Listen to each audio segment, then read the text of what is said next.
Hello everybody, it's JP. Welcome back to Max TR3 Revival. It's just a little past Thanksgiving. I just wanted to say what I am thankful for. I haven't had a lot of time recently to do car work, but that's because I had some family coming to town. My brother-in-law, my sister, and my mother came up for a visit. It was great being able to see everybody. Hadn't seen them in quite some time. My mom stayed with me through the Thanksgiving holiday, and then I got to spend some time taking her back down where she lives. Wonderful time with the family and just getting to visit and see everybody. But I've got my own things that I'm thankful for, and a lot of that has to do with you guys. You know, when I embarked on this mission to try and restore this 1958 Triumph Tr3, I wasn't sure if it was totally in my capability. I mean, I'm usually pretty good with things, but it's a lot. It was a lot for me to try and figure out. You know, I've muddled through quite a bit of it, and I've got some great advice along the way.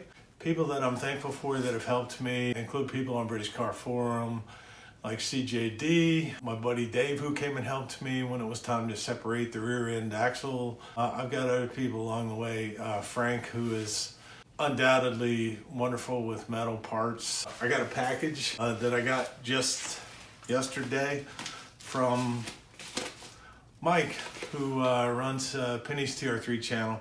He sent me the spacers that I was looking for the front axle, upper A-arms to keep the ball joint from crushing. And those are the kind of things I'm thankful for. I've had other people along the way as part of my forum, worked at the car club that I was in, and allowed me to come over and spend the day sandblasting parts in their garage. Chef Tush, it takes my pretty much any oddball question that I have anytime in the evening, and it's pretty quick to respond. I've also learned a lot from his videos, so those are, you know, the things that I'm thankful for. I'm thankful I still got my health and my ability to still work on the car. It's time consuming. I thought I had everything set up. I am gonna put a link down in here for my Patreon page. Wasn't sure if I should do that, but you know, it's just a way to say thanks if you can. If you can't, don't worry about it. Follow along just like everybody else. I don't have as many followers as some of the other people out there. You know, I'm just kind of getting started, so I'm just going to do the best I can to keep creating the content, and hopefully people can pick up some information along the way. I got a job that keeps me pretty busy, trying to find that time. When I first started working the job that I was in, currently, I had a 4-day work week, and they've since changed that schedule. Mission essential, so I only get 1 day off every other week now. So fitting it in on the weekends and trying to schedule other things around it, it's difficult, and then finding time obviously to edit and make the videos. Keep trudging along, keep making a list. So right now, I can say that I can take one of these off the list right here,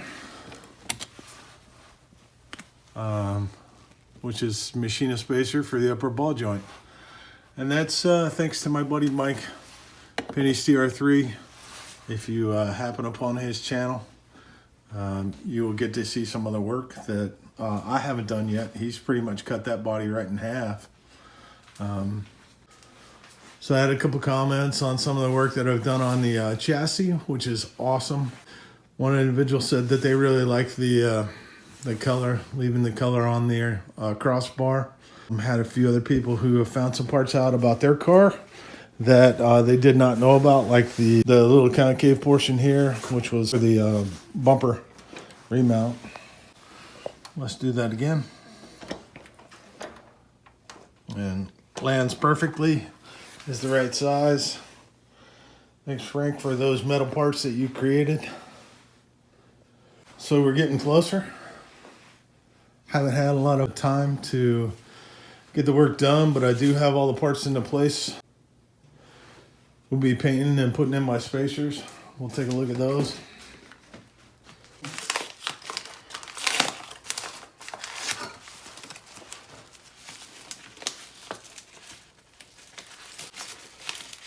So my wife called me And she wanted to know who was it that I knew that lived in Alaska. And I said, well, my buddy Mike. Why? You got a package from him. And I said, well, that's great. I am so happy. The 2 metal spacers that fit on the ball joint. So we'll take you over here, give you an idea of where this goes. This is the upper ball joint assembly. And I know somebody said that they did not have this particular part on their vehicle. So if you watch, this will slide up in between. And the ball joint goes in.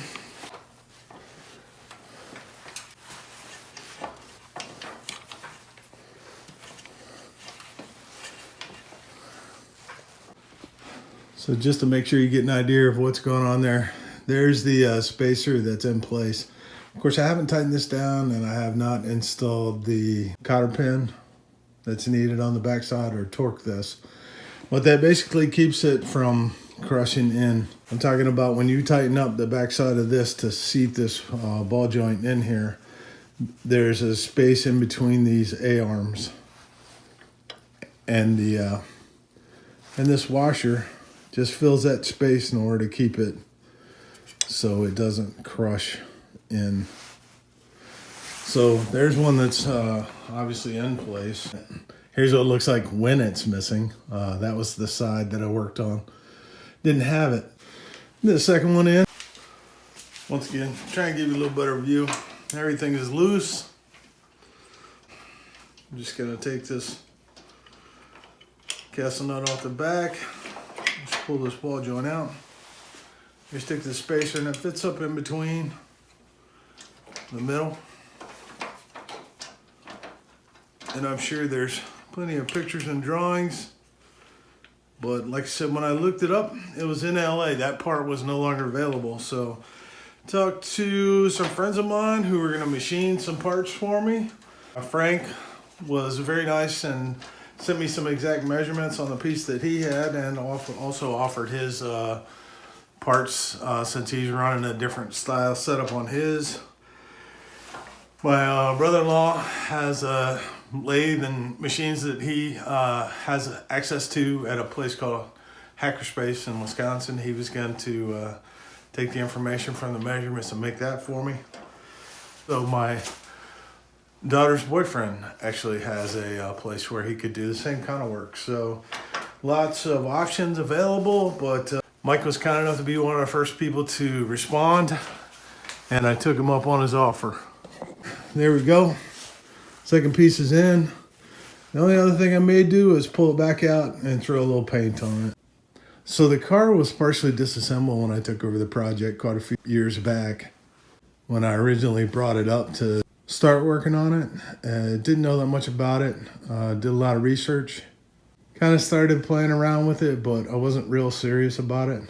And then I got it to a point where I was like, I either need to get it to that point or be done with it. So once again, just thank you so much for following along. It's a quick little update. Just kind of let you know where I'm at, what I've been working on. It hasn't been much, but that was a part that was obviously needed in order to get the front end back together. First on the list is try and get a little things, get the bench cleaned up a little bit. I kind of had all the parts laid out there. Rearrange some of the garage, and then try and start putting the project back together again. So there we are.